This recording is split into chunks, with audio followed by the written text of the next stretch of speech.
Scroll through any social media feed, and you will eventually see an ad promising that a heavily branded notebook is the ultimate cure for anxiety, burnout, and trauma. This sets up a very real dilemma. You have to decide whether to spend thousands of dollars and months of scheduling to sit with a licensed therapist, or spend $20 and 5 minutes a day filling out prompts on paper. Asking which of these is the better option is the wrong question. They do not compete with each other. This comparison matrix lays out the actual distinction. We are looking at two entirely different mechanisms. One is designed for daily mental maintenance, and the other is a clinical medical intervention.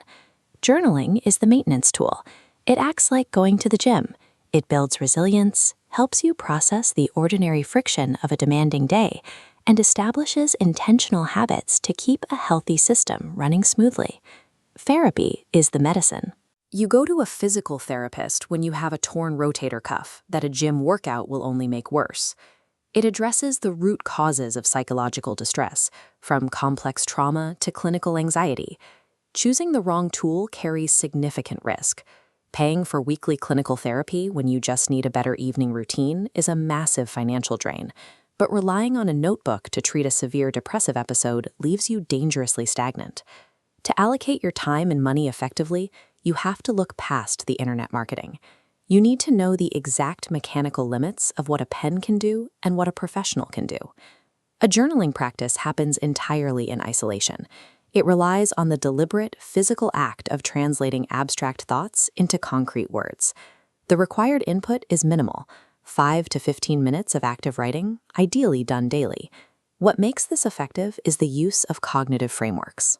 Writing prompts based on equations like E plus R equals O, event plus response equals outcome, force you to separate the things that happen to you from how you choose to react to them. This process forces an immediate neurological outcome. Writing by hand physically slows down your thinking, creating immediate emotional distance. It takes swirling, anxious thought loops and pins them to a page where you can actually look at them. Over months and years, this generates a massive written data set. Reviewing those pages reveals your specific behavioral triggers and patterns that you would otherwise miss in the rush of daily life. The great advantage here is absolute accessibility. A journal costs next to nothing, and it is available on demand when a panic cycle hits at 2 a.m. and a doctor's office is closed. But that isolation comes with a steep trade-off. Journaling traps you entirely within your own perspective.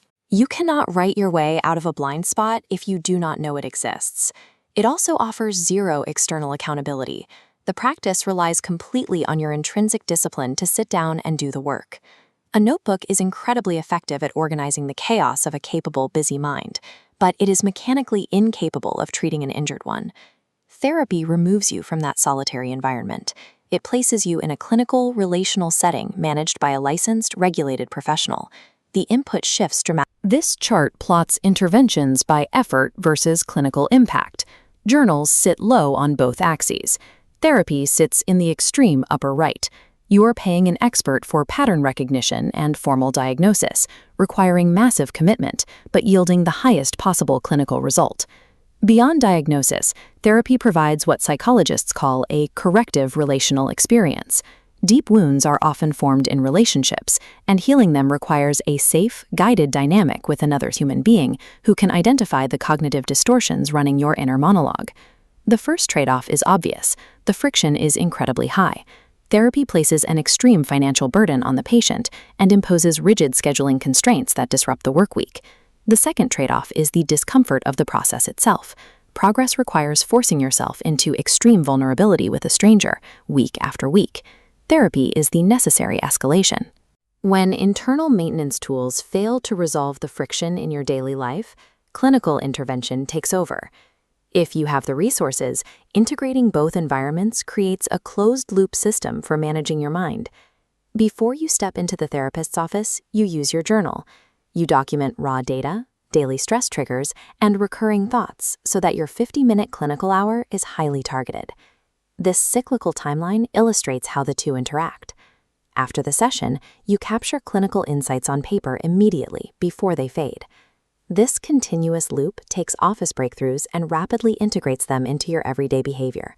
The trade-off is that this hybrid method demands the absolute highest investment of both your time and your money.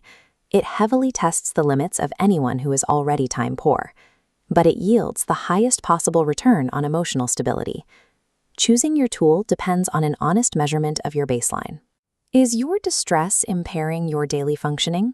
If yes, your work or relationships are suffering, your path points to clinical therapy.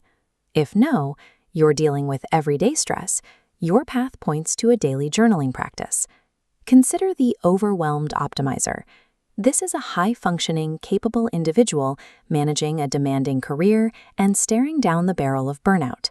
If this is you, journaling is your prescription. It is a highly efficient, low-cost way to build discipline, set priorities, and clear mental noise without taking on the overhead of medical appointments. Next is the stuck searcher. This person functions well enough, but deals with recurring mild anxiety, a feeling of being stagnant, and a desire to understand themselves better. For the searcher, a staggered approach works best. Start with a structured, guided journal. Use that written data to see if you can break your own loops. If the same issues persist month after month, use that data to transition into therapy. Finally, there is the clinically distressed individual. This person is experiencing the symptoms of trauma, acute panic attacks, persistent depression, or a total inability to manage daily life. If this is you, seek immediate professional intervention. Do not attempt to bypass medical care with a DIY notebook. A journal is a daily operating system for organizing a capable mind. A therapist is a partner for healing an injured one. Assess your reality and choose your tool.